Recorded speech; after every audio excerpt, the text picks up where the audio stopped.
ഓം ഗുരവേ സർവലോകാനാം ഭിഷജേ ഭവരോഗിണാം നിധയേ സർവവിദ്യാനാം ദക്ഷിണാമൂർത്തയേ നമഃ.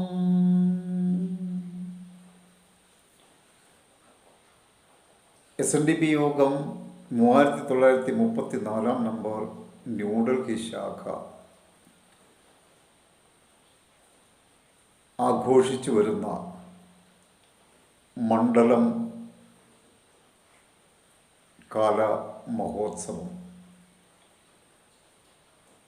അതിൻ്റെ ഭാഗമായി ചിങ്ങം 1-നും കന്നി 10-നും ഇടയിൽ വരുന്ന ധർമ്മചര്യ യജ്ഞത്തിൽ വരുന്ന പുണ്യദിനങ്ങളിലൊന്നാണ് മഹാത്മാ അയ്യങ്കാളിയുടെ ജന്മദിനം. മഹാത്മാ അയ്യങ്കാളിയുടെ ജയന്തി ആഘോഷം ഔദ്യോഗികമായി പ്രഖ്യാപിക്കുക എന്നുള്ളതാണ് എൻ്റെ കർത്തവ്യം. മഹാത്മാ അയ്യങ്കാളി ആഘോഷ പരിപാടികളുടെ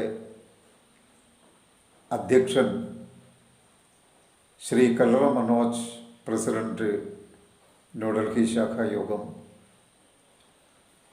മുഖ്യാതിഥി doctor A Madhavan, president Vishwakarma സഭ ഡൽഹി, മുഖ്യപ്രഭാഷകൻ ശ്രീ വിജയൻ വി, സെക്രട്ടറി പ്രവാസി പുലയർ വെൽഫെയർ സൊസൈറ്റി, പ്രഭാഷകരായ ശ്രീ രാഘവ പ്രസാദ്, സാമൂഹ്യ പ്രവർത്തകൻ, professor doctor Meenakshi Balachandran, Shrimati Indu Ranjith, treasurer വനിതാ സംഘം ന്യൂഡൽഹി യൂണിറ്റ് എന്നിവർക്കും ശാഖായോഗത്തിൻ്റെ മറ്റ് ഭാരവാഹികൾ, വനിതാ സംഘം യൂണിറ്റ് ഭാരവാഹികൾ, യൂത്ത് മൂവ്മെൻറ്റ് യൂണിറ്റ് ഭാരവാഹികൾ, ബാലജനസഖ്യം യൂണിറ്റ് ഭാരവാഹികൾ, മറ്റ് ശാഖാ കുടുംബാംഗങ്ങൾ എവർക്കും എൻ്റെ വിനീതമായ നമസ്കാരം. ശ്രീനാരായണ ഗുരുദേവ തൃപ്പാദങ്ങളിൽ സാഷ്ടാംഗം പ്രണമിച്ചുകൊണ്ട് മഹാത്മാ അയ്യങ്കാളിയെപ്പറ്റി ഒരല്പം വിവരണത്തോടെ ഞാൻ എൻ്റെ കർത്തവ്യത്തിലേക്ക് കടക്കാം. മഹാത്മാ അയ്യങ്കാളിയുടെ 158ാമത് ജയന്തി ആഘോഷമാണ് ഈ വർഷം നടക്കുന്നത്.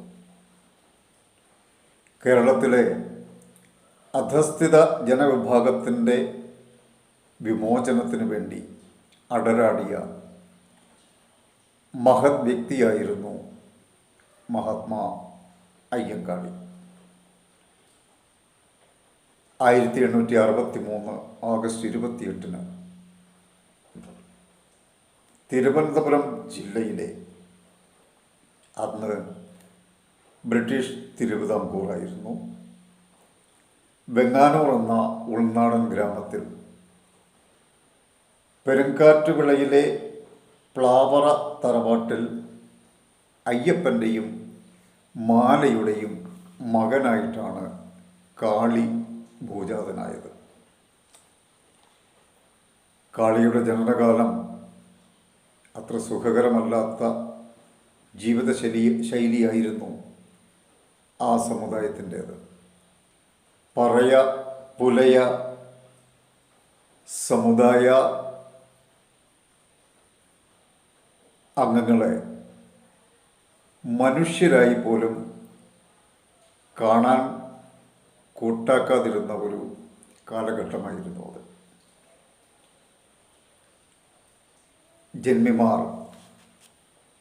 അവരുടെ നെല്ലറകൾ നിറയ്ക്കുന്നതിനും മറ്റു കാർഷിക വൃത്തി മറ്റ് വേലകൾ ഒക്കെ ചെയ്യിപ്പിക്കുന്നതിന് വേണ്ടി ഉപയോഗിച്ചിരുന്ന ഒരു ഉപകരണമായിരുന്നു ഈ സമുദായത്തിൽപ്പെട്ടവർ.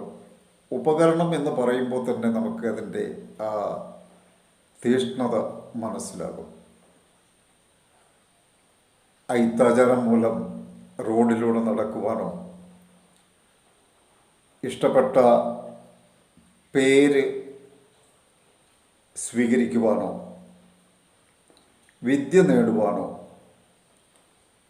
വസ്ത്രം ധരിക്കുവാനോ ഒന്നും അവകാശം ഉണ്ടായിരുന്ന നാളുകളായിരുന്നില്ല അത്.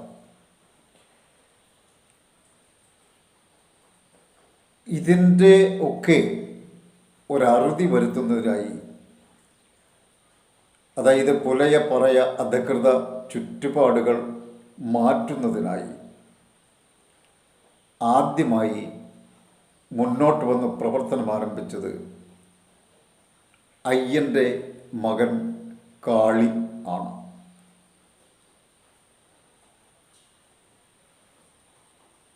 അധികൃത വിഭാഗങ്ങളിൽ ആർക്കെങ്കിലും അസുഖം പിടിപെട്ടാൽ, ദേഹസുഖം ഇല്ലാതായാൽ ഒരു ഡോക്ടറും അവരുടെ ദേഹത്ത് തൊട്ട് പരിശോധിക്കുകയില്ലായിരുന്നു എന്ന് മാത്രമല്ല, ദൂരെ നിന്നും ചോദിച്ച് വിവരങ്ങൾ അറിഞ്ഞതിന് ശേഷം ഗുളികകൾ എറിഞ്ഞിട്ട് കൊടുക്കുമായിരുന്നു.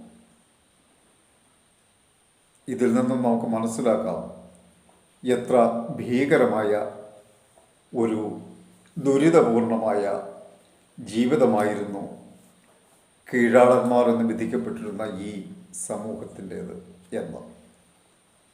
മുട്ടിനു താഴെയോ അരയ്ക്ക് മുകളിലോ മുണ്ടുടുക്കുവാൻ പാടില്ല. മാത്രമല്ല, അവർക്ക് കൽപ്പിച്ച് കൊടുത്തിരുന്ന ജാതി തിരിച്ചറിയുന്നതിന് വേണ്ടിയുള്ള അടയാളമാകുന്ന കല്ലുമാല അത് അണിയണം. അത് ധരിച്ചിട്ട് വേണം നടക്കാൻ. അത് ധരിക്കാത്തവരെ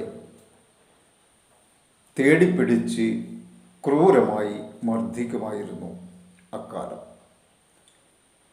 ഇതൊക്കെ കണക്കിലെടുത്ത് അയ്യങ്കാളി 30ാമത്തെ വയസ്സിൽ ഒറ്റയാൾ അഥവാ ഒറ്റയാൻ പോരാട്ടത്തിന് ഇറങ്ങി.